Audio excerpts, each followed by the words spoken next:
네, 프로샵 선택 툴에 관한 강의 계속하도록 하겠습니다. 네, 여기에 네모 모양으로 선택을 했죠. 여기 마키 툴이라고 합니다. 마키 툴인데 레탱귤러 마키 툴이고요. 두 번째 있는 건 일립티컬 마키 툴인데요. 일립티컬은 원형으로 어떤 해당 영역을 이건 선택하는 것입니다. 그러면은 원형으로 선택한 것은 선택한 후에 이렇게 드래그 해주시면 이렇게 원형으로 모양이 되죠. 근데 때에 따라서 이것을 정확한 원형으로 하고 싶을 때가 있죠. 또는 정확한 네모로. 그럴 때는 Shift 키를 누르신 상태에서 하시면 정확한 네모 또는 정확한 원형으로 이렇게 선택이 됩니다. 그래서 이렇게 선택된 영역을 우리가 이렇게 이동을 할 수가 있는 것이죠. 자, 그런데 이렇게 어떤 일정 영역을 선택한 이후에 이것을 해제하는 것이 있는데, 자, 선택한 다음에는 선택한 영역을 풀어야 되겠죠. 푸는 것은 일단 선택한 것이 셀렉이죠. 셀렉 하시면 선택한 영역을 푼다는 의미에서 deselect이라는 펑션이 있어요. 그것은 컨트롤 D를 누르시면 되는데요. 자, 이게 우리가 이제 해당 영역 어떤 영역을 선택하고 그것을 푸는 작업을 프로샵에서 대단히 많이 나옵니다. 근데 그때마다 이게 어떤 영역을 선택하고 또 셀렉 가서 디셀렉 누르려면 굉장히 번거로워집니다. 작업 능률도 떨어지고. 그래서 여러분들이 꼭 외우셔야 될 것은, 예, 여기 셀렉 가서 디셀렉 가보시면 컨트롤 플러스 D라는 숏컷이 있어요. 즉 키보드에 왼쪽에 컨트롤 키, 그 다음에 D를 누르시면 해당 영역이 다시 해제가 됩니다. 자, 이것은 어떤 일정한 영역을 원형이나 혹은 네모 모양으로 선택하는 것이죠. 자, 이번에는 내 맘대로 선택하는 게 있어요. 그 다음에 이것은 라쏘 툴이라고 하죠. 자, 라쏘는 모양이 어떻게 됐어요? 옛날에 카우보이들이 달리면서 소나 말을 잡을 때 쓰는 올가미처럼 생겼죠. 한국말로 올가미 툴이라고 합니다.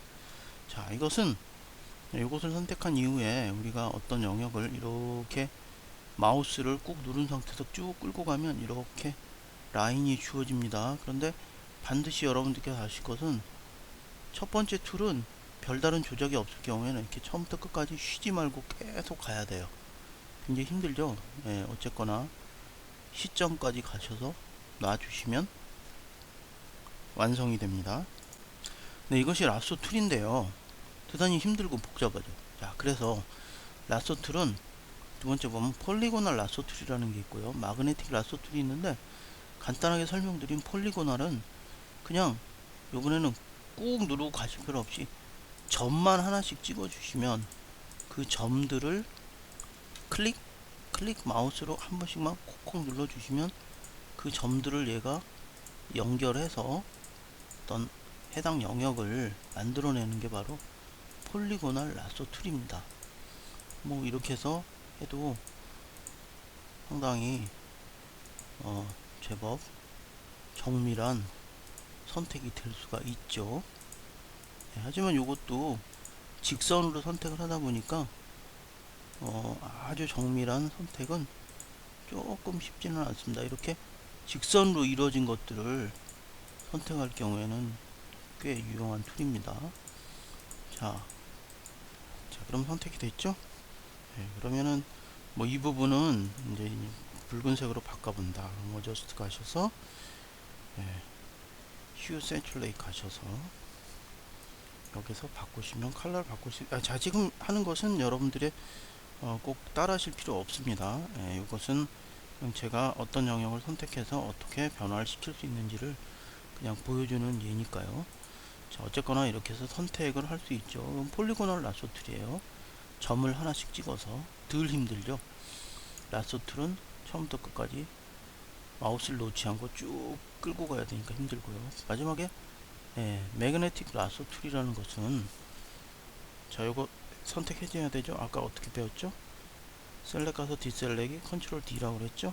키보드에 컨트롤 D 눌러주시고, 자, 요것은 매그네틱은 어떤 해당 영역의 그 경계 라인을 따라서 그냥 마우스를 누르지도 말고 이렇게 이동만 시켜주면 지가 알아서 이렇게 라인을 형성하는 게 바로 매그네틱 라쏘 툴입니다.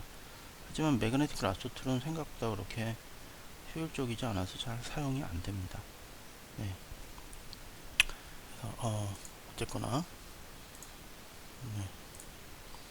자, 그런데 실제적으로 그래픽 디자이너나 포토샵 작업을 할 때 가장 많이 사용하는 것은 어느 하나가 아닙니다. 자, 라소 툴을 선택한 이후에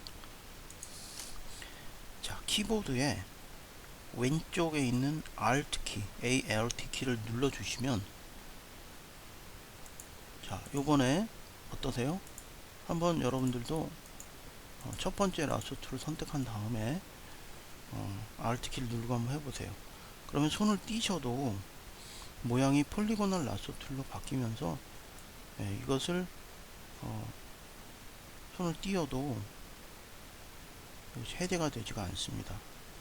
자, 그래서 여러분들이 꼭 알아두실 것은 세 번째 내 마음대로 선택할 수 있는 라소 툴을 운영을 할 때는 보통 첫 번째 일반 라소 툴의 왼쪽에 있는 Alt 키를 같이 눌러주면서 Alt 키를 계속 누르고 있는 상태입니다. 현재 이렇게 해서 작업을 하는 게 가장 효율적이고 디자이너들이 가장 많이 쓰는 그런 방식이라는 것입니다.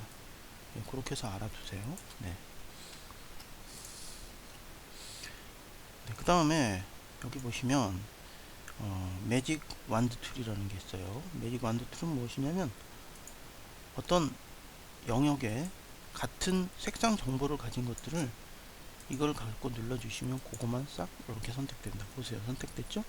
근데 그거는 톨러런스라는 값을 조정함으로써 더 넓게 선택될 수 있어요.